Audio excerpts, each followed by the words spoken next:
দিন দুয়েক আগে দক্ষিণ কোরিয়াকে নিয়ে রীতিমতো ছেলে খেলা করেছিল ব্রাজিল। প্রতিপক্ষকে 5 গোলে বিধ্বস্ত করার পর জাপানের বিপক্ষেও দারুণ শুরু পায় সেলেসাওরা।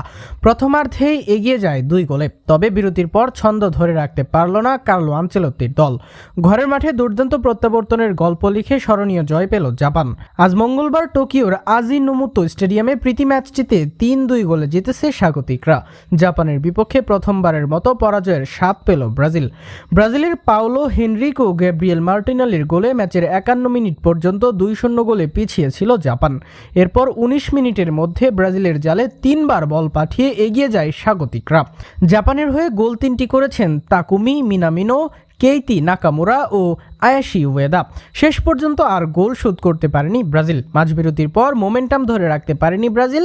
ম্যাচের 52তম মিনিটে প্রথম গোল হজম করে সফরকারীরা। তাকুমি মিনামিনোর গোলে ব্যবধান কমায় স্বাগতিকরা। জাপানিদের হাই প্রেসিংয়ে ডিবক্সে পিছলে পড়ে বল হারান ফ্যাব্রিজিও ব্রুনো। বল কেড়ে নিয়ে জালকে নিশানা বানালেন মিনামিনো।